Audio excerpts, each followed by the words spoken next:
नमस्कार। रणभूमि 2024 में आपका बहुत स्वागत है। मैं हूं आपके साथ ऋषभ राय, मेरे साथ मौजूद है मेरी सहयोगी गरिमा श्रीवास्तव। और लगातार सुबह से ही मतदान जारी है। लोकतंत्र के इस महापर्व में मतदाता सुबह से बाहर निकल रहे हैं और अलग अलग लोकसभा क्षेत्रों से आपको अपडेट दे रहे हैं, जहां मतदान की तस्वीर लगातार बदलती जा रही है और कुछ ही समय बाकी है जब मतदान खत्म होने वाला है। और साथ ही ये आपको अपडेट हम दे रहे हैं, जहां बेगूसराय से केंद्रीय मंत्री गिरिराज सिंह ने मत का प्रयोग किया है। बहराजपुर में अधीर रंजन चौधरी चुनावी मैदान में है। कुछ हाई प्रोफाइल सीटें हैं उत्तर प्रदेश की, जहां पर हम आपको अपडेट दे रहे हैं। कृष्णनगर से महुआ मोइत्रा मैदान में है, आसनसोल से शत्रुघ्न सिन्हा मैदान में है और देश भर की हाई प्रोफाइल सीटें हैं जहां पर लगातार जो प्रत्याशी हैं वो मतदान कर रहे हैं और मतदाताओं से अपील भी की जा रही है। तो कडप्पा से वाईएस शर्मिला प्रत्याशी हैं चुनावी मैदान में। वहीं कन्नौज जो कि उत्तर प्रदेश की हाई प्रोफाइल सीट है, यहां से अखिलेश यादव समाजवादी पार्टी के प्रत्याशी हैं। श्रीनगर से उमर अब्दुल्ला प्रत्याशी हैं। तो ये चौथे चरण की हाई प्रोफाइल सीट जिसका हम जिक्र कर रहे हैं। बेगूसराय से केंद्रीय मंत्री गिरिराज सिंह चुनावी मैदान में। बहरामपुर से अधीर रंजन चौधरी चुनावी मैदान में है। तो ये चौथा चरण 10 राज्य और 96 लोकसभा सीटें। तो लगातार जो वोटिंग प्रतिशत बढ़ता जा रहा है, आज 10 राज्यों की 96 लोकसभा सीटों पर वोटिंग हो रही है। और आज का दिन काफी महत्वपूर्ण, क्योंकि इससे पहले 3 फेज में वोटिंग हुई है और चौथा फेज काफी महत्वपूर्ण माना जा रहा है, क्योंकि इसमें तमाम दिग्गज भी सामने हैं और कई मुद्दों को लेकर इससे पहले जो 3 फेज रहे, यहां पर वोटिंग प्रतिशत कम रहा। तमाम निर्वाचन आयोग हो या तमाम दल हो, उनकी चिंताएं भी बढ़ती नजर आई। लेकिन इस बार उम्मीदें हैं कि तमाम जो इससे पहले मतदान प्रतिशत कम रहा है वो इस बार बढ़ने की संभावना है।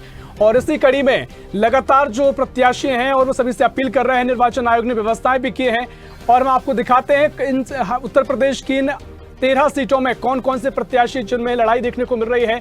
अशोक रावत हैं, साक्षी महाराज, अन्नू टंडन और अशोक पांडे के बीच में त्रिकोणीय मुकाबला है। उत्तर प्रदेश में बीजेपी, सपा और बसपा, ये 3 दलों के बीच में त्रिकोणीय मुकाबला देखने को मिल रहा है और अलग अलग प्रत्याशियों की आपको तस्वीरें हम दिखा रहे हैं जहां पर प्रत्याशियों के बीच मुकाबला दिखाई दे रहा है। तो अब कन्नौज जो कि हाई प्रोफाइल सीट है। चलिए कानपुर सीट का अगर हम जिक्र करें तो आलोक मिश्रा कांग्रेस से प्रत्याशी हैं और अकबरपुर में राजूराम पाल सपा से प्रत्याशी हैं।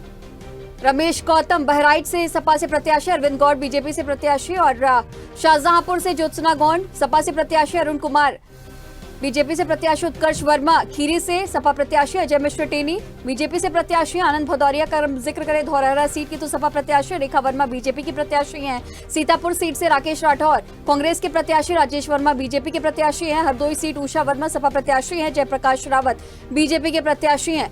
वहीं संगीता राजवंशी मिश्रिक से सपा प्रत्याशी हैं। साक्षी महाराज जो कि हाई प्रोफाइल सीट है, उन्नाव यहाँ से बीजेपी प्रत्याशी हैं। इनके सामने अन्नू टंडन प्रत्याशी हैं। तो यहां पर लगातार उत्तर प्रदेश की 13 सीटें काफी महत्वपूर्ण सीटें और जो प्रत्याशी हम आपको स्वदेश न्यूज की टीवी स्क्रीन पर दिखा रहे हैं। कन्नौज काफी हाई प्रोफाइल सीट मानी जा रही है। पूर्व मुख्यमंत्री अखिलेश यादव यहां से समाजवादी के प्रत्याशी हैं, सपा के प्रत्याशी हैं और लगातार यहां पर त्रिकोणीय मुकाबला देखने को मिल रहा है। अब तस्वीरें भी निकलकर सामने आई, जहां अखिलेश यादव ने वोट करने पहुंचे तो भारतीय जनता पार्टी ने उनके विरोध में नारे लगाए और इस दौरान अखिलेश यादव ने भी पलटवार किया। लेकिन कुछ सीटें हम आपको स्वदेश न्यूज की टीवी स्क्रीन पर दिखा रहे हैं, जहां त्रिकोणीय मुकाबला उत्तर प्रदेश की ज्यादातर सीटों पर देखने को मिल रहा है। कुछ हाई प्रोफाइल सीटें भी हैं।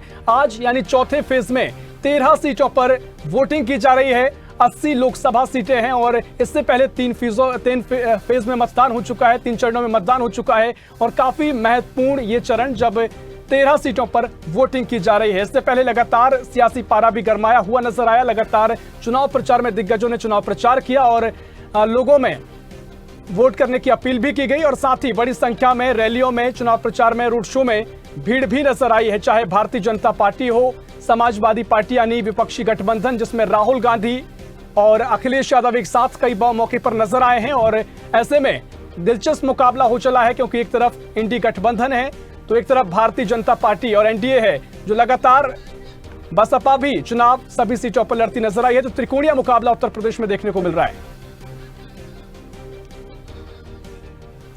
तो लगातार उत्तर प्रदेश में वोटिंग हो रही है। सुबह से ही जो मतदान प्रतिशत के आंकड़े हैं बदलते जा रहे हैं। पल पल की अपडेट हम आपको स्वदेश न्यूज पे दे रहे हैं और इसी पर हम चर्चा करेंगे क्या कुछ उत्तर प्रदेश में आगे की स्थिति रहने वाली है, क्या कुछ तस्वीर फिलहाल सियासी रूप से नजर आ रही है। तमाम मेहमान हमारे साथ जुड़ गए हैं, आपका तारुफ उनसे हम करा देते हैं। भारतीय जनता पार्टी से प्रवक्ता शमसी आजाद हमारे साथ जुड़ गए हैं, बहुत स्वागत है आपका। साथ ही सपा प्रवक्ता रविंद्र प्रताप सिंह हमारे साथ जुड़ गए हैं, बहुत स्वागत है आपका। इसके अलावा कांग्रेस प्रवक्ता HN उपाध्याय जी हैं, बहुत स्वागत है सर आपका। और साथ ही वरिष्ठ पत्रकार सुनील त्रिपाठी जी हैं, सर बहुत स्वागत है आपका। सुनील त्रिपाठी जी, चर्चा की शुरुआत में आपसे करूंगा और 13 सीटों पर उत्तर प्रदेश में मतदान आज हो रहा है, क्या कुछ आप देख रहे हैं, क्या कुछ मुद्दे नजर आए हैं। और पिछली बार जो लगातार चिंता का विषय था कि मतदान प्रतिशत कम देखा गया है, अभी तक लगभग 50% के मतदान प्रतिशत 3 बजे तक पार हो चुका है। क्या कुछ आपको दिखाई दे रहा है, किस तरह की तस्वीर आज रहने वाली है, क्या कुछ मुद्दे रहे हैं। और 13 सीट जो है आज की, कौन से दल के लिए किस्मत कहें कि नफा नुकसान आप देख रहे हैं, किसके लिए फायदा है, क्योंकि बीजेपी का दावा है 80 सीटों का और लगातार विपक्षी गठबंधन भी हुंकार भर रहा है। सुनील जी। उत्तर प्रदेश में थोड़ी संघर्ष अब दिखाई पड़ रहा है, जिसमें भारतीय जनता पार्टी की प्रतिद्वंदी के रूप में मुख्य रूप से समाजवादी पार्टी 13 सीटों पर दिखाई पड़ रही है।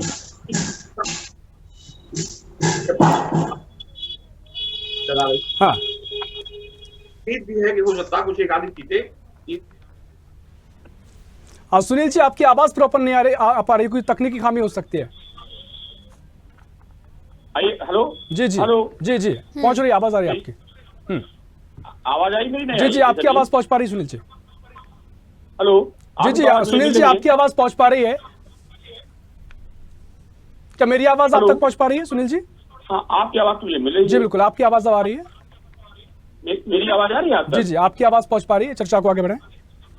जी, तो ऐसा है कि इस बार जो 13 सीटों चुनाव हो रहा है, इसमें समाजवादी पार्टी, उत्तर प्रदेश में तो प्रमुख रूप से समाजवादी पार्टी और भारतीय जनता पार्टी के बीच में ही जी जी संघर्ष दिखाई पड़ रहा है। बहुजन समाज पार्टी भी कुछ सीटों पे बढ़ती हुई नजर आती है, लेकिन सबसे ज्यादा इन 13 सीटों पे टक्कर में समाजवादी पार्टी भारतीय जनता पार्टी के रूप में दिखाई पड़ रही है।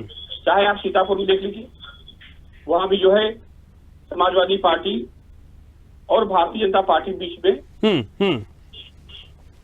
निर्णायक जंग समझिए प्रकार से। और कन्नौज में तो आप देख ही रहे हैं, अखिलेश जी लड़ रहे हैं और सुब्रत पाठक जी लड़ रहे हैं। कन्नौज की सीट भी कांटे टक्कर है दोनों पार्टियों के बीच में, लेकिन इसपे ये दावा नहीं किया सकता है कि अखिलेश जी विजयी होंगे या सुब्रत पाठक जी विजयी होंगे। इस हिसाब से इस बार वोटर साइलेंट है। अच्छे राजनीतिज्ञों को समझ में नहीं आ रहा है कि वोट किसको कहाँ मिल रहा है। समाजवादी पार्टी इंडिया गठबंधन कह रहा है कि हमारी सरकार बनने जा रही है, भारतीय जनता पार्टी कह रही है हमारी सरकार बनने जा रही है। हालांकि 4 जून को पूरी पिक्चर क्लियर हो जाएगी, लेकिन उत्तर प्रदेश में पिछली 13 सीटें तो भाजपा के पास ही थी।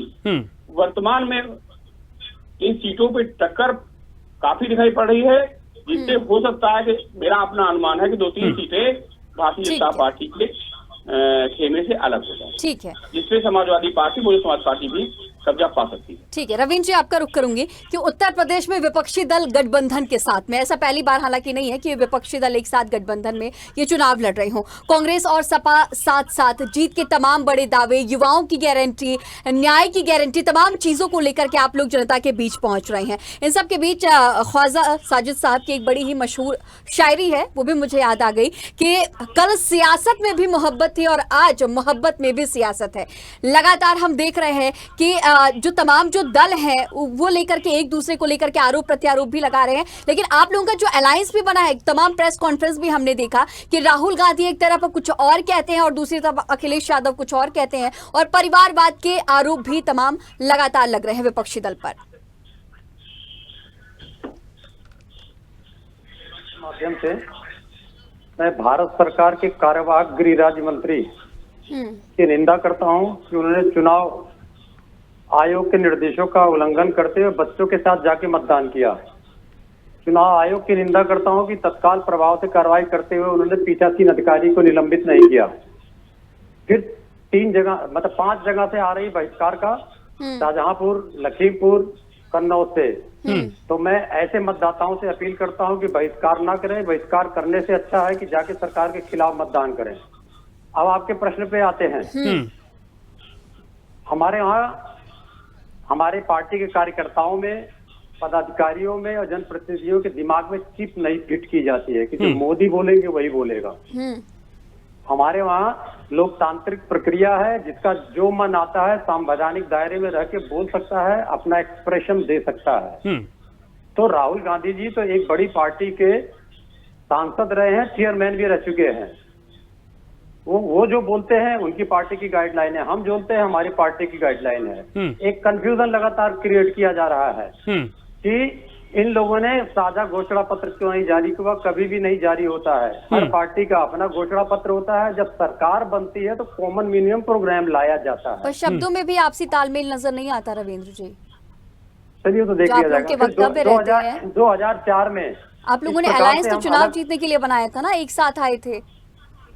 2004 में हम लोगों ने अलग अलग चुनाव लड़ा था, सबका अलग अलग घोषणा पत्र था। जब सरकार बनी दोनों बार तो हम कॉमन मिनिमम प्रोग्राम लाए, और कॉमन मिनिमम प्रोग्राम में भी विरोध किया मैंने एक दूसरे का, हम लोगों ने। ये लोकतांत्रिक प्रक्रिया है। ऐसा नहीं है मोदी जी की तरह कि अब डबल इंजन सरकार की हटके पूरे भारतवर्ष में केवल एक इंजन की सरकार चल रही है। ना तो उनके राष्ट्रीय अध्यक्ष का फोटो है, ना प्रदेश अध्यक्ष का फोटो है, ना मुख्यमंत्री का फोटो है, खाली मोदी जी का फोटो है। तो हम लोकतांत्रिक प्रक्रिया में विश्वास रखते हैं और इसी प्रकार से लोकतांत्रिक प्रक्रिया चलती है। और रही बात गठबंधन का, तो गठबंधन में हम 67 में चुनाव लड़े हैं, 70 में चुनाव लड़े हैं, 77 में लड़े हैं, 1979 में लड़े हैं, 2004 में लड़े हैं, 2009 में लड़े हैं। तो हमें गठबंधन का बहुत अच्छा अनुभव है और धोखा नहीं देने का अनुभव है। भारतीय जनता पार्टी को 3 बार हम लोगों ने अपने 4 बार साथ लिया। ये 2 बार जनसंघ के रूम में, 2 बार भारतीय जनता पार्टी, दोनों बार, हर चारों बार इसमें धोखा दिया। तो हम गठबंधन का भूमिका निभा रहे हैं। निश्चित तौर पर देखिए तमाम चीजें हैं यहाँ पर चर्चा के लिए, और जिस तरीके से आपने जिक्र किया कि कांग्रेस पार्टी के भीतर लोकतंत्र है, लेकिन कई बार जब स्थिति बनती है, बयानों का दौर हम देखते हैं, तो ये लोकतंत्र आप ही के लिए नुकसानदायक होता है, क्योंकि आप ही के नेता आप ही की पार्टी लाइन से हट के कई बार ऐसी बयानबाजी कर देते हैं जो बाद में आपको डिफेंड करना होता है। ऐसा ही मामला सैम पित्रोदा के साथ हुआ था। बाद में पार्टी उनको दरकिनार करते नजर आई थी, तमाम तरीके से पार्टी बचते नजर आई थी। लेकिन ठीक है, हम इस पर चर्चा करेंगे, लेकिन चर्चा को मैं आगे बढ़ाऊं उससे पहले दर्शकों को हम दिखा दें प्रधानमंत्री नरेंद्र मोदी का वाराणसी में रोड शो चल रहा है। स्वदेश न्यूज की टीवी स्क्रीन पर हम तस्वीरें आपको दिखा रहे हैं। पीएम मोदी यहाँ पर रोड शो कर रहे हैं और साथ ही कल का दिन भी 14 मई को लेकर महत्वपूर्ण रखा गया है, जहां नामांकन फॉर्म जमा करेंगे प्रधानमंत्री मोदी। तमाम एक मेगा प्लान तैयार किया गया है। तस्वीरें आपको स्वदेश न्यूज की टीवी स्क्रीन पर दिखा रहे हैं। अब चर्चा को हम आगे बढ़ाएंगे और साथ ही सपा प्रवक्ता रविंद्र प्रताप जी ने अपनी बातें रखी हैं। एचएन उपाध्याय जी, मैं आपके पास आ रहा हूं, क्या कुछ आप कहेंगे, क्योंकि गठबंधन में आप भी हैं और तमाम तरीके से दावे आप कर रहे हैं कि भारतीय जनता पार्टी को रोकेंगे और अगर देश में सरकार बनानी है, सत्ता में आना है, तो उत्तर प्रदेश सत्ता का द्वार कहा जाता है। अभी तक आपके क्या दावे हैं और आज की जो 13 सीटें हैं, कितने आश्वस्त हैं, कौन कौन सी सीटों पर आप जीत रहे हैं और क्या उसकी वजह आप बता रहे हैं? जैसा कि हमारे भाई रविंद्र जी ने बताया कि हम लोगों को गठबंधन से सरकार चलाने का अनुभव है। हम लोग आपस में धोखेबाजी नहीं करते हैं, जैसे कि भारतीय जनता पार्टी धोखेबाजी करती रही है। पहले का भी उदाहरण है। और जो आज रह गई बात कह रहे हैं जो 13 सीटों का है, अब पहले से 3 चरणों में जिस तरह से जनता ने मुद्दे पर और विकास पर, रोजगार के लिए, महिला सुरक्षा के लिए मतदान किया इंडिया गठबंधन के पक्ष में, उसी तरह से आज 4थे चरण में भी मतदान कर रही है, विकास के नाम पर, मुद्दे के नाम पर। और बिना मुद्दे का अब मतदाता मतदान बूथ तक नहीं जा रहा है। 2 बार बहुत पैसा लिया एनडीए और भारतीय जनता पार्टी ने। और आप जो कह रहे हैं कि हमारे गठबंधन के चाहे आदरणीय अखिलेश जी हो, चाहे हमारे आदरणीय राहुल जी है, कहाँ उनके बातों में विभिन्नता है भाई? हम लोग तो जो रविंद्र जी भाई ने कहा कि कॉमन मिनिमम प्रोग्राम होता ही है इसीलिए कि सभी पार्टियों की जो आवश्यक घोषणाएं हैं उसको पहले हम लोग पूरा किया जाए। और वैसे भी हमारे कांग्रेस पार्टी का जो न्याय पत्र है, हर हमारे गठबंधन के साथी उसको अपनाए हैं, उसको जो है कंप्लेंट छपवा कर बांट रहे हैं के क्षेत्रों में। तो इस 13 सीटों में हम 13 सीट जीतने की उम्मीद करते हैं, चाहे कन्नौज की सीट हो, कानपुर की सीट हो। एक हम और हमारे सुनील भाई साहब ने कहा था सीतापुर और कानपुर कांग्रेस पार्टी चुनाव लड़ रही है।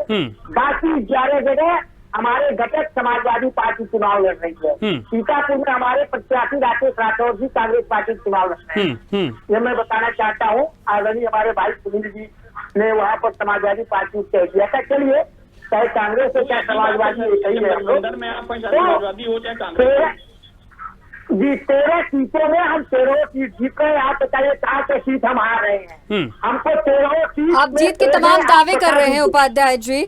केंद्रीय चुनाव आंकड़े का, चलिए हम आंकड़ों का जिक्र कर रहे हैं कि जिन 10 राज्यों के 96 सीटों पर अभी चुनाव हो रहा है, 2009 के चुनाव में कांग्रेस का जलवा बरकरार था, सभी ये मानते हैं। आप लोगों ने 85 सीटों पर चुनाव लड़ा था, 50 सीटों आप लोगों ने अपने कब्जे में लिया था। लेकिन तस्वीरें उसके बाद बदल गई। जहां 50 सीटें, उसके बाद 6 सीटों पर आप लोग सिमट कर आ गए।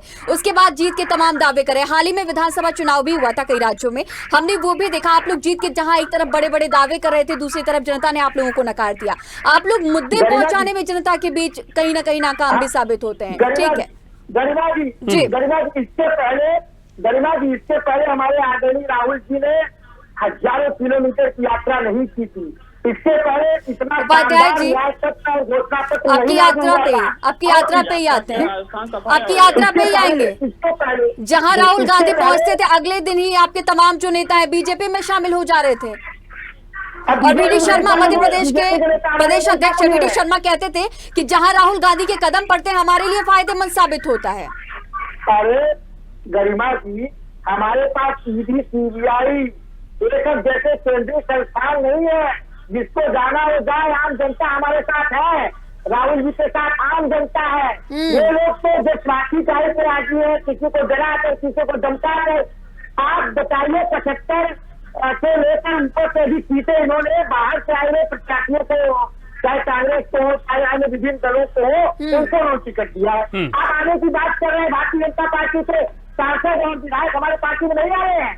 चाहे हरियाणा की बात हो, चाहे मुजफ्फरपुर बिहार की बात हो, अभी कल जो राज सिंह डोगरा जी शामिल हुए हैं, हमारे भी पार्टी में शामिल हुए हैं। अरे गरिमा जी, जिस तरह से महाभारत के युद्ध में जब अर्जुन तीर मारते थे तो कर्ण का रथ है तो किलोमीटर पीछे चला जाता था, लेकिन जब कर्ण तीर मारता था तो 7 कदम पीछे जाता था, तब भी भगवान कृष्ण कहते थे।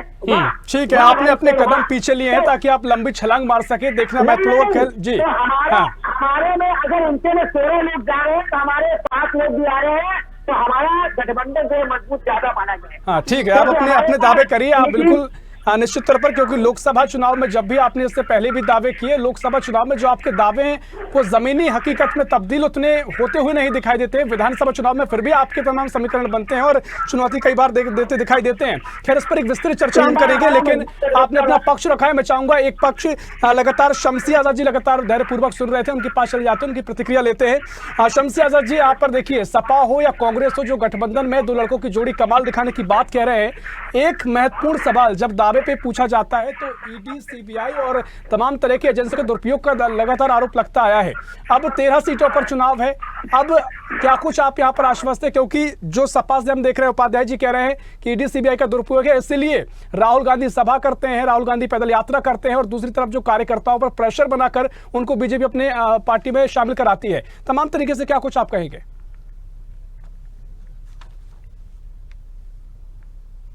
नमस्कार जी।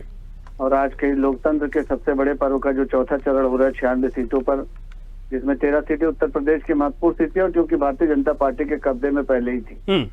देखिए, समाजवादी पार्टी हो चाहे कांग्रेस पार्टी, इनका जो गढ़ कहा जाता था मजबूत, आपको याद होगा कि कन्नौज पिछली बार जहाँ से डिम्पल यादव जी चुनाव लड़ी थी, सुब्रत पाठक जी ने चुनाव उनको किस तरीके से हराया था सबको पता है। आजमगढ़ इनकी पारंपरिक पुरानी पारिवारिक और गढ़ और क्या कहा जाता था, वहां पर भी भारतीय जनता पार्टी ने कमल खिलाया। रामपुर पर भी आपने देखा कि जहां आजम खां का वर्चस्व था, एक तरफा राज चलता था, वहां पर भी भारतीय जनता पार्टी ने कमल खिलाया। और सबसे बड़ी बात 2019 के चुनाव में जिस तरीके से कांग्रेस पार्टी का किला कहा जाता था, एक किला जो है तो रायबरेली है और एक किला जो है अमेठी है, तो अमेठी के किले को किस तरीके से स्मृति ईरानी ने पहली बार में ध्वस्त किया। कि उसके बाद राहुल गांधी की हिम्मत नहीं पड़ रही कि वहां पे चुनाव लड़े। तो ये विपक्ष तो पहले ही अपने को हारा हुआ मान चुका है।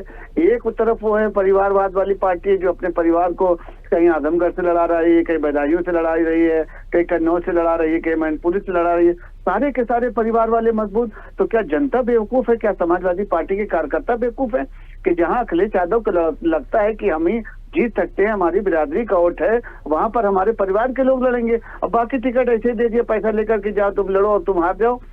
कांग्रेस पार्टी के साथ भी यही क्या, और ये कहते हैं कि इनका दोहरा चरित्र। इन्होंने तो जिस तरीके से दोगली राजनीति, दोहरीकरण और तुष्टीकरण की राजनीति की है, भविष्य में क्या इतिहास में भी किसी ने ऐसा नहीं किया होगा।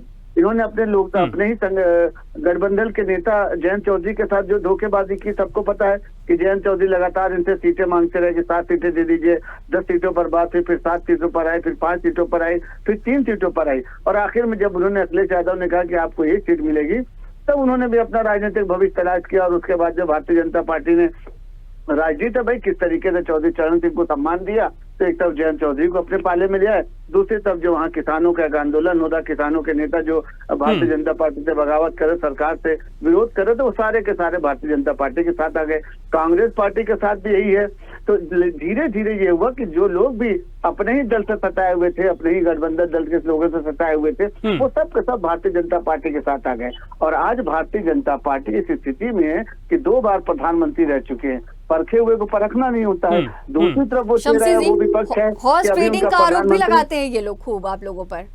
जी, आप कह रहे हैं कि इनके पार्टी से परेशान होकर के वो हमारी पार्टी में शामिल हो गए, लेकिन हॉर्स ट्रेडिंग का आरोप लगातार लग रहा है। लेकिन आरोप जी बिल्कुल शमसी आजाद साहब, लेकिन आरोप तमाम होते हैं, टाइमिंग का जिक्र भी होता है निश्चित तौर पर तमाम तरीके से। अगर देखें जी आजाद साहब, जिस तरीके से आप लगातार तमाम दावे होते हैं, विपक्ष लगातार आरोप लगाता है, टाइमिंग को लेकर बड़ी स्थिति बनती है। जब भी चुनाव का वक्त होता है, तमाम दिग्गज नेता, एक बढ़िया फेहरिस्त लंबी नजर आती है कि जो एक के बाद एक जो विपक्षी दलों के नेता है वो आप में शामिल हो रहे हैं। तो कहीं ना कहीं वो जो आरोप है वो कहीं ना कहीं बीजेपी के ऊपर यहाँ पर जो आरोप लगाते हैं उस पर सियासत गरमाती है, और लोग कहीं ना कहीं वो एक तस्वीर तो बीजेपी की परसेप्शन बनता नजर आता है। आप दोनों पत्रकार हैं, हमारे भाई बहन हैं, और आप लोगों को पूरे देश पर निगाह रखनी होती है। आप ये बताइए कि ऐसा 6 महीना बता दिए कि जब भारत में कहीं पर चुनाव नहीं हो रहा होता हो, हमेशा कहीं ना कहीं हिंदुस्तान की सबसे बड़ी नहीं विश्व की सबसे बड़ी भारतीय जनता पार्टी है, और हर 6 महीने हर साल पर कहीं ना कहीं चुनाव होता रहता है। तो ये कहना तो बिल्कुल बेमानी है, बच्चों वाली बात है कि चुनाव को देख के चुनाव हमेशा होता रहता है, और हर चुनाव में भारतीय जनता पार्टी पार्टिसिपेट करती है। हमारे दल से अगर कोई नेता इनके यहाँ टूट के जाता है तो ये फौरन कहते हैं विचारधारा और उसका मन जाग गया, और उसका आप लोग भी तो कहते हैं कि अंतर्मन की आवाज हमने जगा ली। नहीं, हम तो कह रहे हैं ना कि हमारे साथ जो आते हैं, अभी आपने विधानसभा में देखा किस तरीके से मनोज पांडे जैसे इनके समाजवादी पार्टी के कद्दावर नेता, अभय सिंह जैसे कद्दावर नेता जो इनको प्रोटेक्शन किया करते थे, जो इनकी ढाल समाजवादी पार्टी के होते। लेकिन वही बात है कि दोगली राजनीति के लड़ाना, यहाँ से टिकट दे दिया अपने भाई को, लड़ाना वहां से टिकट दे दिया अपने चाचा को, तो इस तरीके की राजनीति समाजवादी पार्टी करती रही। सबसे बड़ी बात यह कि देखिए ये राष्ट्र का चुनाव है, ये क्षेत्रीय पार्टियों का चुनाव नहीं है, तो जनता को यही से समझ लेना चाहिए। जनता ने हमेशा से 2012 के बाद से जो गति की थी, 2012 में 5 साल तक जनता जिस तरीके से त्राहिमाम प्रदेश में करती रही, एक भयानक तांडव समाजवादी पार्टी के गुंडे पूरे प्रदेश में करते रहे, तो उसके बाद यहाँ की जनता ने मन बनाया कि अब कभी भी समाजवादी पार्टी की सरकार तो नहीं आनी है, और लगातार जनता अपने किए हुए वादे पर है। दूसरी तरफ राष्ट्र का चुनाव, प्रधानमंत्री का चुनाव है। यहाँ अभी तय नहीं हो पाया है कि एक साल जो है शरद पवार रहेंगे, एक साल ममता बनर्जी रहेंगे, एक साल अखिलेश यादव रहेंगे, एक साल राहुल गांधी रहेंगे, एक साल लालू यादव रहेंगे। तो ऐसे 5 देशों जो 5 प्रधानमंत्री की दावेदारी कर रहे हैं, और अखिलेश यादव ने तो यहाँ तक कि आपने पता किया होगा कुछ दिन पहले अपने ही कार्यालय के बाहर उन्होंने प्रधानमंत्री के रूप में। अच्छा शमसी जी, ये लोग ये बात भी कह रहे हैं कि बीजेपी जिस तरह से ये बात कहती है कि 75 साल के बाद रिटायरमेंट हो जाएगा, अगले साल देश के प्रधानमंत्री नरेंद्र मोदी 75 साल के हो रहे हैं, और बार बार ये सवाल पूछा जा रहा है कि क्या वो रिटायर होंगे, बार बार बीजेपी के नेताओं से, प्रधानमंत्री से। कोई रिटायरमेंट नहीं होगा, प्रधानमंत्री जी अपना कार्यकाल पूरा करेंगे। हमारे यहाँ फिर भी तो कम से कम है ना कि प्रधानमंत्री का एक चेहरा है ना, परखा हुआ जाता है। मतलब आप ये कह रहे हैं कि जो पार्टी का कानून है वो सिर्फ आडवाणी जी के लिए था, वो किसी प्रधानमंत्री मोदी के लिए वो साबित नहीं होगा। ये कोई प्रधानमंत्री, ये कानून कहीं नहीं है, कानून कहीं नहीं बता दिया। बीजेपी कहती आई है, बीजेपी लगातार कहती आई है, लिखा हुआ है, भाजपा के संविधान में लिखा हुआ है ये बात। बीजेपी ही दावे करती आई है, लगातार जो वरिष्ठ नेता है उनको उचित कार्य में लगाए जाते हैं। बीजेपी ने आप लोग आपके स्टेटमेंट बदल रहे हैं, लेकिन जिस तरीके से विपक्ष आरोप लगा रहा है, कहीं ना कहीं आप उन्हीं की बात को आरोप लगाने का मौका दे रहे हैं। बीजेपी ने एक मिशन चलाया था जिसमें युवाओं को पिछली बार मौका दिया था और लगातार युवाओं को मौका देने के लिए भारतीय जनता पार्टी जो है प्रयासरत रहती है। ऐसा नहीं है कि 75 साल के बाद राजनीति से किनारा कर आप देखिए कई लोग आपको दिखेंगे, आप हमारे ख्याल से जो चंदौली से जो सांसद हैं क्या नाम महेंद्रनाथ पांडे, तो भी हमारे ख्याल 70-72 साल के वो भी होंगे, तो क्या मतलब 2 साल के बाद वो सांसद से 4 पद दे देंगे? ऐसा नहीं है, लड़ रहे हैं जिसके पर जिम्मेदारी। ठीक है, देखिए आपने तमाम बातें कही आजाद साहब, हम चर्चा को आगे बढ़ाते हैं और सुनील त्रिपाठी जी मैं आपके पास आ रहा हूं। देखिए अभी तक जो चर्चा हमने की तमाम तरीके से आरोप प्रत्यारोप भी हैं, लेकिन अगर 2024 के लोकसभा चुनाव को देखा जाए तो आप क्या कुछ देख रहे हैं, कौन कौन से मुद्दे इस बार दिखाई दे रहे हैं? क्योंकि जो तस्वीर अभी तक नजर आई, जो भाषणों में हमने देखा है, तुष्टीकरण की राजनीति के लिए क्या 2024 के लोकसभा चुनाव को याद किया जा सकता है? क्योंकि हमने लगातार भाषणों में संपत्ति लूट, हिंदू मुस्लिम और तमाम तरीके से धार्मिक भाषण जरूर देखे, धार्मिक रूप से भाषणों को देखा है। क्या कुछ आपको दिखाई दे रहा है? क्या मुद्दे छुप गए हैं? क्या मुद्दे वो इस बार दिखाई नहीं दिए हैं जो कि तुष्टीकरण को लेकर सियासत गरमाई है? देखिए, तुष्टीकरण तो लगभग कांग्रेस भी कर रही है, भारतीय जनता पार्टी भी मजबूरी में कर रही है। मैं पहले अपने भाई को दे दूं जवाब, जो कांग्रेस प्रवक्ता बैठे हैं सीतापुर में, राकेश राठौर जी कांग्रेस से लड़ रहे हैं, तो कांग्रेस का तो मैं मानता हूँ उत्तर प्रदेश को वजूद नहीं, तो अखिलेश जी का सौभाग्य मनाइए जो आपको यहाँ लड़ने के लिए मौका दे दिए। मैं दावे के साथ कह रहा हूँ, कांग्रेस इंडिपेंडेंट लड़ती उत्तर प्रदेश में, कितने के सांसद विधायक हैं वर्तमान में देख ले, भविष्य में कितने होते। ये तो चलिए अखिलेश जी का अपना एक स्टेटस रहा कि भाई आपको अपने साथ जोड़ के गठबंधन। उपाध्याय जी कुछ कह रहे हैं, आपकी आवाज नहीं आ रही, आप पर लौटूंगा उपाध्याय जी, आपकी बारी आएगी। जी, और 24 चुनाव में जो मुद्दे आ रहे हैं, अगर कर्नाटक में आपने देखा कांग्रेस ने क्या किया, कांग्रेस ने सनातन धर्म को अपना टारगेट बना दिया, चाहे स्टालिन जी का बयान हो, चाहे खड़गे जी का बयान हो। इन बयानों से भारतीय जनता पार्टी को मौका मिला। चुनाव है, चुनाव में हर दल एक प्रकार अपनी सत्ता हासिल करना चाह रहा है, चाहना भी चाहिए। कांग्रेस ने जैसे ही सनातनियों को टारगेट बनाया, भाजपा ने उसको प्रमुखता से दिया। और ऋषभ जी आप गौर कर लीजिए कि कांग्रेस के कुछ ऐसे नेता ऐसे बयानबाजी में फंस जाते हैं जिसका फायदा पूर्ण रूप से भारतीय जनता पार्टी को मिलता है। चाहे अभी आप देख लीजिए यशोदा जी का बयान, या और राहुल जी का बयान, असुरों को सुर्रा कहते हैं, लीटर आटा लीटर पर बिगवाते हैं। इस तरह के बयान जो कांग्रेस की तरफ से आ रहे हैं, उससे भारतीय जनता पार्टी नरेंद्र मोदी जी को बेहद फायदा मिल रहा है। लेकिन देखिए सुनील जी, बयान तो बीजेपी के कई नेता भी देते हैं। हमने देखा कि बीजेपी के सांसद अपने बयान में कहते हैं, मीडिया के सामने कहते हैं कि बीजेपी 400 पार चाहती है क्योंकि लोकतंत्र को बदलना है, संशोधन करने हैं, तमाम तरीके से वो बयान काफी वायरल हुआ। लेकिन क्या वजह आप देखते हैं कि कांग्रेस के नेताओं के बयानों को लगातार बीजेपी भुनाने में कामयाब हो जाती है और जनता के बीच में वो बयान असर भी करते हैं? और जबकि अगर बात करें बीजेपी नेताओं के बयानों की, तो लगभग जब भी ऐसे बयान देखने को मिलते हैं, वो बयान उतनी सुर्खियां नहीं बन पाते हैं, उस तरीके से प्रभाव उसका दिखाई नहीं देता है। देखिए, भारतीय जनता पार्टी में लोग चिंतन मंथन दोनों करते हैं कि कोई वक्तव्य अगर आया है तो उसमें चिंतन होता है, गलत गया तो उसमें चिंतन मंथन दोनों होता है। चुनाव में भी चिंतन मंथन होता है। जीतते हैं तो चिंतन मंथन करते हैं, हारते हैं तो चिंतन मंथन करते हैं। अन्य पार्टियों को भी आप देखें, 24 चुनाव हो जाने दीजिए। ऋषभ जी मैं दावे के साथ कह रहा हूँ कि कोई पार्टी जनता के साथ खड़ी दिखाई पड़े, बताओ। फिर 5 साल इंतजार होता है, 4 साल मुद्दे आते हैं। अगर आज चुनाव चल रहा है, आज विपक्ष को महंगाई दिखाई पड़ रही है। जिस समय आटा और दूध पर जीएसटी भारतीय जनता पार्टी ने लगाई, किस पार्टी ने जन आंदोलन छेड़ा? एक पार्टी नाम बता दीजिए हमको आप। ठीक है सुनील जी, आप तमाम बातें कह रहे हैं। उपाध्याय जी आपसे जवाब लेना चाहूंगी। और आज जिस तरह से आप अभी सुन रहे थे सुनील जी को, तमाम बातें कह रहे थे और मैनेजमेंट आप लोगों का जो है वो काफी बेहतर नजर नहीं आता। और इन्होंने ये बात भी कही कि वो तो समाजवादी पार्टी का बड़प्पन है कि आप लोगों के साथ में यहाँ पर सीट शेयर किया, वरना फिर उत्तर प्रदेश में वर्चस्व ही कांग्रेस का पूरी तरह से खत्म हो गया। चलिए, आज एक निजी चैनल को देश के प्रधानमंत्री नरेंद्र मोदी ने इंटरव्यू भी दिया था, उसका जिक्र करेंगे। उन्होंने कहा कि संविधान जो लेकर के कांग्रेस के पार्टी के जो नेता है चलते रहते हैं, सिर्फ उठा के लेकर चलते हैं। उन्होंने इस बात का जिक्र किया कि संविधान पंडित नेहरू ने बदला, फ्रीडम ऑफ स्पीच को रेस्ट्रिक्ट इंदिरा गांधी ने किया, आपातकाल लगा दिया, और राजीव गांधी आए, उन्होंने मीडिया को कंट्रोल में करने के लिए एक बिल लेकर के आए। और फिर राहुल गांधी पर वो आए और उन्होंने कहा कि जब मनमोहन सरकार थी उस दौरान कैबिनेट का जो बिल, जो प्रस्ताव पेश किया गया था, उसे उन्होंने फाड़ दिया। तो संविधान को ये लोग खत्म कर रहे हैं और संविधान को सिर पर लेकर के शहजादे इनके भटकते रहते हैं। आज ही देश के प्रधानमंत्री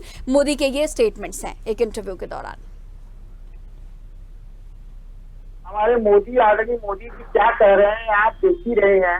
अभी सुनील भाई कह रहे थे कि अभी उन्होंने जिले में राजधानी बता दिया, लड़की लकड़ी को लड़की बता रहे हैं।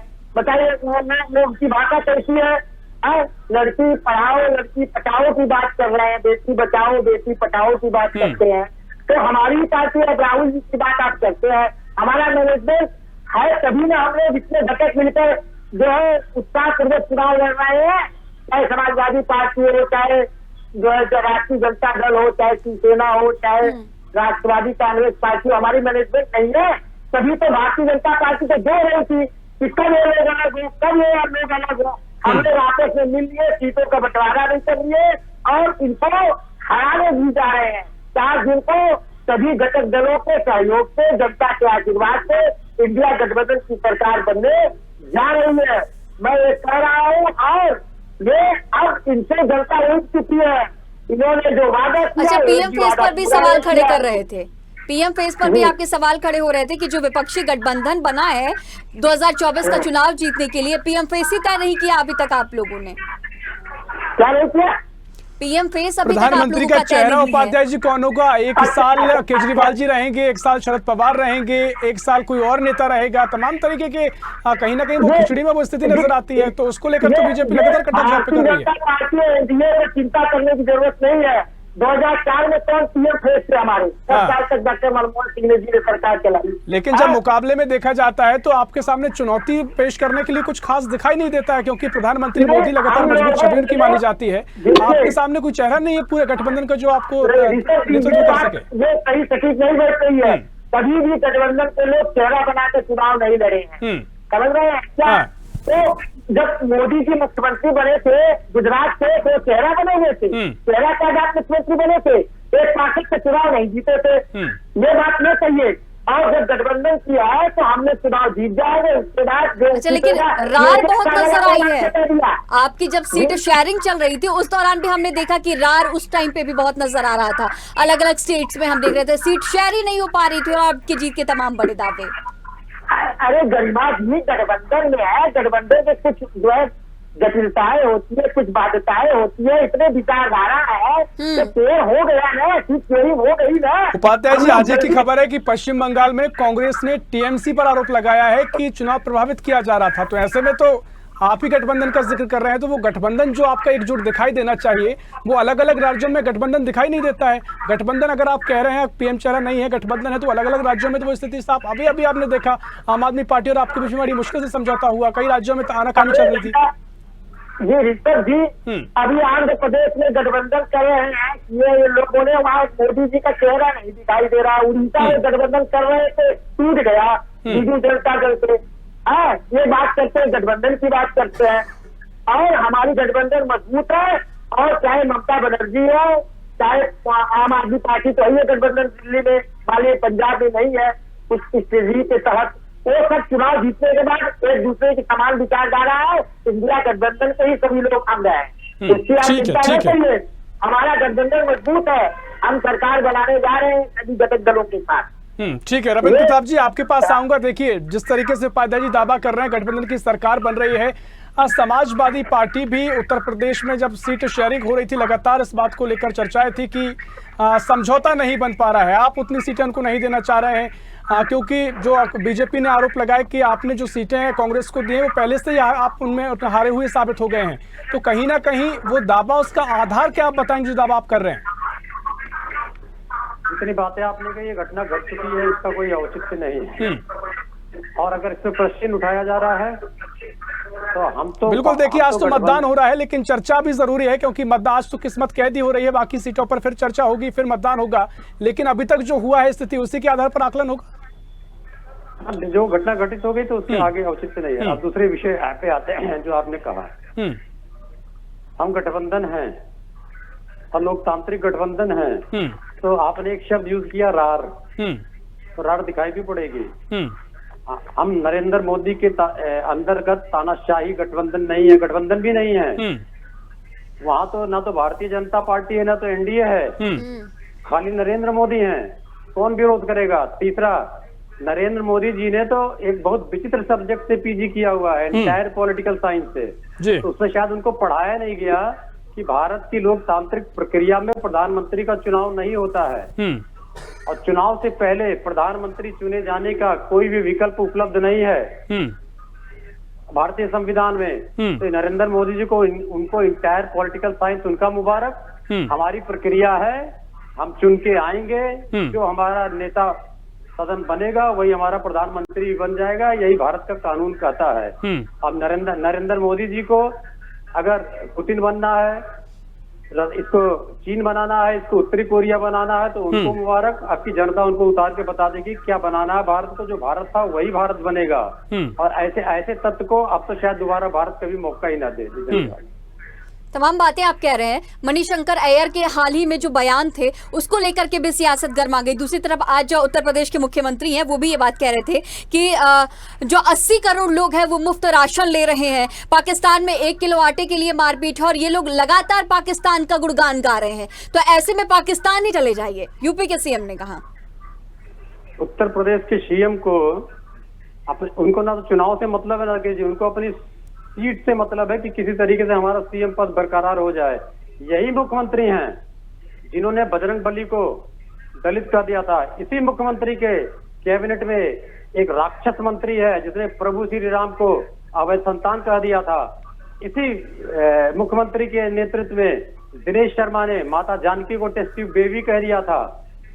ये मुख्यमंत्री क्या बोलेंगे? इनको आता जाता क्या है? इनको पाकिस्तान के सिवा कुछ मालूम ही नहीं है। और ये मुख्यमंत्री भारत में केवल 2 परिवारवादी संगठन है, एक परिवार आता है गांधी नेहरू परिवार, एक गोरक्षपीठ परिवार। तो गांधी नेहरू परिवार ने तो इस देश के लिए बहुत कुछ किया है, उसके 2 लोग शहीद हुए हैं इस देश में। गोरक्षपीठ ने क्या किया है राजनीतिक क्षेत्र में रह के? बिल्कुल, लेकिन ये सुराग के अब जो बदले नजर आ रहे हैं। इससे पहले हमने देखा कि अखिलेश यादव ने ही कांग्रेस पर जमकर निशाना साधा और इंदिरा गांधी के कार्यकाल को बाकायदा याद दिलाते थे अखिलेश यादव अपने भाषणों में। हाँ ठीक है, अब आप दावा कर रहे हैं, लेकिन यही आरोप तो बीजेपी लगाती है कि सब आप एक साथ मिल गए हैं। पहले एक दूसरे को गाली देते थे, अब जब आपको सत्ता में आना है, सत्ता पे जाना है, तो आप इस तरह के पूरे एक साथ मिलकर कहें कि एकजुट एक गुणगान गा रहे हैं।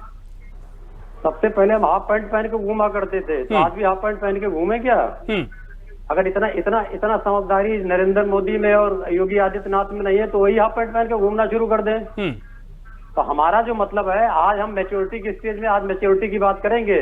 जी। भूतकाल में जिंदा रहना, अब भूतकाल में उनको जिंदा रहना हो तो वो सतयुग त्रेता द्वापर की बात करना शुरू कर दें। हाँ। और मुझसे शास्त्रार्थ कर लें। भारतीय जनता पार्टी और राष्ट्रीय स्वयंसेवक संघ का कोई भी व्यक्ति आके शास्त्रार्थ कर ले तो मैं बताऊं भूतकाल में कैसे जिया जाता है। ठीक है, आपने अपनी तमाम बातें रखी हैं, ठीक है। चर्चा को आगे बढ़ाएंगे। आजाद साहब, मैं आपके पास आ रहा हूं। अब विपक्षी गठबंधन समाजवादी पार्टी अब मैच्योर हो गए हैं। जो पुराने बयानबाजी थी उन पर आप क्यों बार बार उन बयानों को लाते हैं? जिस तरीके से वो आरोप लगा रहे हैं, मैं चाहूंगा इस पर प्रतिक्रिया दें कि वाकई में पाकिस्तान का जिक्र होता है जब लोकसभा चुनाव आता है, तमाम तरीके से हिंदू मुसलमान का जिक्र होता है। क्यों तुष्टीकरण की राजनीति आप बयानों में देखने को मिलने लगती है, जबकि आप विकास की बात कर रहे हैं, विकास दावे हैं? इस पर भी आपकी प्रतिक्रिया दीजिए, और जो बातें रविंद्र जी कह रहे थे उस पर भी आपकी प्रतिक्रिया चाहूंगा। एक गठबंधन होता है खुशी खुशी, जैसे हमारे यहाँ संजय निषाद जी हैं, ओम प्रकाश राजभर जी हैं, अनुप्रिया पटेल जी, इन लोगों ने देखा होगा कभी इन लोगों ने भारतीय जनता पार्टी का ना विरोध किया, ना भारतीय जनता पार्टी मोदी जी का विरोध किया, ना योगी जी का विरोध किया।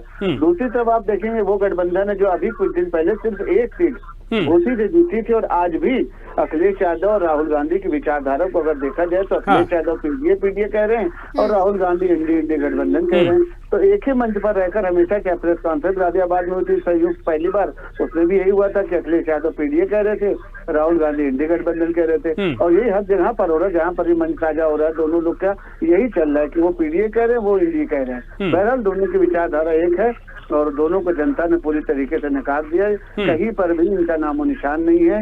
1 सीटों पर थोड़ी बहुत छुटपुट लड़ाई है भारतीय जनता पार्टी के साथ, जो 13 सीटें जिसमें आज उत्तर प्रदेश में चुनाव हो रहा है, कहीं पर भी बहुत बड़ी दावेदारी भारतीय जनता पार्टी के सामने समाजवादी पार्टी और कांग्रेस के प्रत्याशी नहीं दिख रहे हैं। एक सीट की बात अगर हो जाती है, राहुल गांधी की बात की अगर की जाए तो वहां पर सोनिया गांधी के ड्रॉबैक हो जाने के बाद जनता ने यह समझ लिया है कि कांग्रेस पार्टी का जनाधार यहाँ पर खत्म हो चुका है। सोनिया गांधी ने समझदारी दिखाई और बुढ़ापे में अपनी इज्जत बचाई और वहां से राज्यसभा चली गई। राजस्थान से उन्होंने ड्रा कर दिया, लेकिन राहुल गांधी को लोगों ने अपने वश में किया, राहुल गांधी को प्रेशराइज किया कि वो पार्टी खत्म हो जाएगी। इस तरीके की बात उन्होंने बताया पहले भी कि रॉबर्ट वाड्रा के यहाँ पर अगर चुनाव प्रचार न शुरू किया होता तो राहुल गांधी यहाँ से चुनाव लड़ते। उनको ये लगा कि अगर कहीं रॉबर्ट वाड्रा की एंट्री हो जाती कांग्रेस पार्टी में तो हमको जो हमारी मम्मी लगातार मेहनत करके 10 सालों से लगातार एक शहजादे के रूप में, एक बादशाह के रूप में, एक बड़े नेता के रूप में, प्रधानमंत्री के रूप में जो प्रोजेक्ट कर रही लगातार बार बार पार्टी की सारी नीतियों को किनारे करके, पार्टी के कार्यकर्ताओं को किनारे करके, तो वो चीज कहीं से हमारे जो है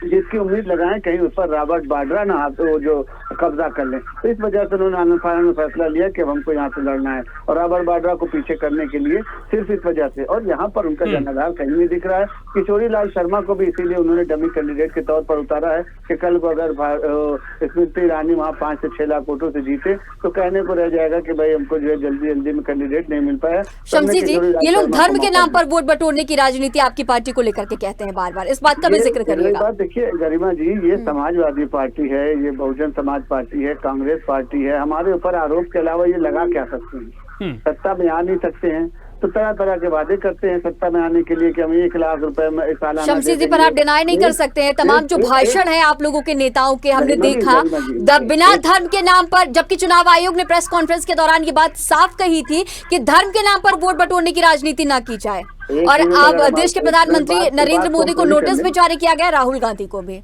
उसका भी जवाब दे रहे, बात को पूरी कर लें। ये इन लोगों ने भी वादा किया है कि देश की सारी महिलाओं को जो है तो 1 लाख रुपए सालाना दिया जाएगा और सारे बेरोजगार युवकों को।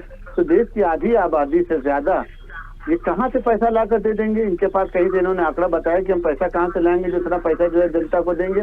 इनको ये पता है कि हम आ नहीं सकते। इसके पहले भी प्रियंका गांधी आई थी, आपने देखा होगा 2022 में किस तरीके से सजावट और ये वो कॉल हाउस को सजाना, अब यहीं रहेंगी, स्कूटी बांट देंगे, स्मार्टफोन दे देंगे, मतलब इस तरीके से बात करती है जैसे मुंगेरी लाल के हसीन सपने हो। अरे धरातल पे आप जहाँ पर आपकी सरकार है वहां पर करके दिखाइए पहले। वादा आपने किया लेकिन जनता समझदार है, जनता ने कह दिया कि हमको नहीं चाहिए भाई, हमको देश में अमन चैन चाहिए, हमको देश में विकास चाहिए, हमको देश वो जो एक मैच जीता जाता था तो पाकिस्तान जिंदाबाद के नारे और पाकिस्तान का झंडा उठाने वाले लोग अब किसी की हिम्मत नहीं होती। वो खालिस्तान और पाकिस्तान बनाने वाले लोग अब नहीं दिखाई देते। आज राष्ट्रभक्ति है, आज देशभक्ति है और हर वो आदमी चाहता है कि देश की मुख्य विचारधारा से जुटे और वो चाहता है कि भारतीय जनता पार्टी को वोट दे। अभी इनको परखना है, अभी इनको देखना है। अभी ये मुख्यमंत्री भी नहीं बन पाए हैं, अभी अपने ही दल का कहीं का विपक्ष के बड़े नेता नहीं बन पाए, राहुल गांधी और प्रियंका गांधी। तो इनके ऊपर देश की जिम्मेदारी कैसे दी जाए? ये देश का चुनाव, राष्ट्र का चुनाव है। और एक तो वो प्रधानमंत्री जो 10 साल से लगातार जनता की सेवा करता चला है। आज भी आपने देखा कि पटना में किस तरीके से उनका कार्यक्रम नहीं था लेकिन वहां पर पहुंचे। अमित शाह जी देखिए कल एक छोटे से कार्यकर्ता मनोज पांडे घर पहुंचे। तो ये सारी चीजें जनता देख रही है और जनता को ये पता है कि 2 बार का परखा हुआ आदमी है, इसको ही तीसरी बार मौका दिया जाए। लेकिन तो आजाद साहब, इस बार थोड़ी लड़ाई की तस्वीर अलग नजर आई है। जिस तरीके से हमने अखिलेश यादव, राहुल गांधी की सभाओं में देखा और प्रियंका गांधी की सभा में बड़ी संख्या में भीड़ देखी गई है, तो कहीं ना कहीं जो आप दावा कर रहे हैं कि 400 पार करना है, 80 सीटें महत्वपूर्ण है, चुनौती तो उसका पेश किया आपके सामने। तो देखिए, तमाशा देखने के लिए भीड़ जमा होती है, अखिलेश यादव की भीड़ भी जमा होती है देखने के लिए कि जिसने अपने बाप की सल्तनत को, पूरी राजनीति को खत्म कर दिया, जनता वही देखने के लिए जाती है। और यही हाल राहुल गांधी को देखने के लिए, प्रियंका गांधी को देखने के लिए जाती है कि क्या बात है कि कांग्रेस पार्टी इन्हीं लोगों पर जो बार बार दांव लगाती है और कोई चेहरा कांग्रेस पार्टी के पास नहीं है। तो ये परिवार का मोह है, ये परिवारवाद की राजनीति है। सिर्फ और सिर्फ जनता यही देखने के लिए जाती है। भीड़ को वोट में कन्वर्ट करना ठीक है। समय हमारे पास कम है। सुनील जी, मैं आपके पास आऊंगा, उससे पहले एक रिएक्शन ले लेते हैं रविंद्र जी आपसे भी और उपाध्याय जी आपसे भी। रविंद्र जी, पहले आपके पास आ रहा हूँ कि तमाशा दिखाई देता है, जो भीड़ पहुंच रही है वो तमाशा देखने जाती है, जैसा कि कहें कि आजाद साहब कह रहे हैं। तमाशेबाज राजा को सब कुछ तमाशा ही नजर आता है, क्योंकि वो 2002 में तमाशा करके हिंदू मुसलमान का गुजरात में सत्ता पाए, तब से लगातार तमाशा करते आ रहे हैं। तो उनको सब कुछ तमाशा नजर आएगा। अब किस तमाशे का भूत भारतीय जनता उतार देगी। ठीक है, आपके भी तमाम दावे। उपाध्याय जी, एक रिएक्शन आपका भी। ऐसा है ऋषभ जी, तमाशा जैसा रविंद्र भाई कह रहे हैं, ये तमाशा देखने के लिए महिलाएं रायबरेली अमित शाह जी के सभा में गई थी 100 रुपया लेकर। और एक पत्रकार को इनके गुंडों ने मारा तो देकर घुसा, वो अस्पताल में पड़ा हुआ है। यही तमाशा है। ये लोग पाकिस्तान का विस्तार की बात करते हैं पाकिस्तान के 2 टुकड़े किसने किया? इंदिरा गांधी ने किया, कांग्रेस पार्टी के नेता की। कांग्रेस पार्टी और राहुल गांधी खटकते हैं पाकिस्तान को। ये तो जाके चोरी से अफगानिस्तान गए थे, आके उतर गए करीब भी का बिरयानी खाने के लिए, उनकी माँ का वो माल्यार्पण करने के लिए, उनका स्वागत करने के लिए। हम लोग कभी पाकिस्तान नहीं जाते हैं, यही नेता पाकिस्तान। मणिशंकर अय्यर के बयान को लेकर क्या कहेंगे उपाध्याय जी? मणिशंकर अय्यर के बयान को लेकर क्या कहेंगे फिर? मणिशंकर अय्यर उनका व्यक्तिगत बयान हमारे पास क्या है इस समय? यही तो समस्या है उपाध्याय जी, जब व्यक्तिगत बयान देके आप किनारा कर लेते हैं, फिर जब उन्होंने कहा कि परमाणु बम है पाकिस्तान के पास। खुलकर कहिए ना, समर्थन उनके बयान को करते हैं, उसी भाषा का समर्थन आप करते हैं। देखिए, पड़ोसी देश है, पड़ोसी देशों से जो है बातचीत से समस्या का हल करे। अब चीन देखिए, 30,000 किलोमीटर हमारे कब्जा कर लिया, हमने उसका क्या किया? ये लाल दिखा दिए। उपाध्याय जी इसे डिफेंड करना कहते हैं, आप बचाव कर रहे हैं, क्योंकि जिस तरीके से आपने भाषा में परिवर्तन करके बताया है, उन्होंने कहा कि पाकिस्तान ने चूड़ियां नहीं पहनी है, पाकिस्तान के पास भी परमाणु हथियार है, तमाम तरीके से आप जनता को क्या जताना चाहते हैं? जब चुनाव होता है तो पाकिस्तान करते हैं, हिंदू मुसलमान करते हैं, उस बात को उन्होंने कहा होगा। ठीक है, ऐसी बात नहीं है। पाकिस्तान क्या करेगा? पाकिस्तान हमारे साथ, पाकिस्तान को हमने सबक सिखा दिया। इंदिरा जी के नेतृत्व में, कांग्रेस के नेतृत्व में आपने क्या किया? आपने कितने जमीन आपने कब्जा दे दिया? पहले 3 वर्ष से कब्जा किया 1000 किलोमीटर गलवान घाटी में, उसको वहां पर हम लोग लेने की बात कर रहे हैं। इनसे बस का तो नहीं है, इनके बस है, ये तो झुका दिया कह रहे, कोई झुका नहीं। उसको हम लोग ने सरकार हमारी इंडिया गठबंधन की बन रही है, तो उसको कैसे चीन को भगाए वो हमको सोचना है, हम लोग सोच रहे हैं। ठीक है, समय कम है उपाध्याय जी। सुनील जी आपका रुख करूंगी। देखिए, धर्म के नाम पर वोट बटोरने की राजनीति, वोटों का तुष्टीकरण और भारत पाकिस्तान, ये इस बार के चुनावी मुद्दे बन चुके हैं, जबकि विकास की बात करनी चाहिए, रोजगार की बात करनी चाहिए, महिला सुरक्षा की बात करनी चाहिए। इन सभी मुद्दों को दरकिनार किया जा रहा है कहीं न कहीं, और दूसरी तरफ इस तरह की बातें, हालांकि ये सभी राजनीतिक दल कर रहे हैं। पाकिस्तान मोह की बात करना चाह रहा हूँ। कांग्रेस का आदमी पाकिस्तान मोह नहीं हो रहा है। हम बात कर रहे थे, हमारे हेमराज का सर काटा गया, और जिस निर्मम तरीके से सर काटा गया, आज बता दिए 10 सालों में किसी हमारे सैनिक की तरह से हत्या हुई हो, सरकार बैठ लेके चली गई और हम उससे बात करने जाए बार बार।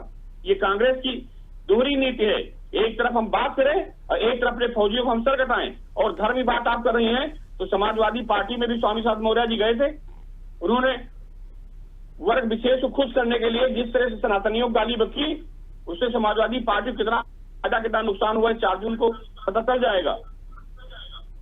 कौन सा ऐसा दल है इस समय जो महंगाई पे, शिक्षा पे, बेरोजगारी पे चर्चा कर रहा हो? ये बड़ा दुख का मामला है कि आज के राजनीतिक दलों को जनता की समस्याओं पर चर्चा करनी चाहिए। महंगाई क्या है, भ्रष्टाचार क्या है, बेरोजगारी क्या है, हमारी स्वास्थ्य सेवाएं कैसी हैं, उस पर कोई चर्चा नहीं हो रही है। सारे राजनीतिक दल कहीं हिंदू धर्म पे, कहीं मुस्लिम धर्म पे, और 2 ही धर्म इस देश में ऐसे हैं। निश्चित तौर पर बिल्कुल सुनील जी, मुझे लगता है मुद्दों की भी भरमार है, और तमाम तरीके से जो मुद्दे अभी तक हमने देखे तस्वीर नजर आएगी। अब 4 जून का इंतजार हम सभी करेंगे, लेकिन लगातार चर्चाओं का दौर जारी है। फिलहाल समय हमारे पास इतना ही। बहुत शुक्रिया करना चाहूंगा सुनील जी आपका इस चर्चा में शामिल होने के लिए। आजाद साहब आपका बहुत शुक्रिया, रविंद्र जी आपका बहुत शुक्रिया, और उपाध्याय जी आपका भी बहुत शुक्रिया चर्चा में शामिल होने के लिए।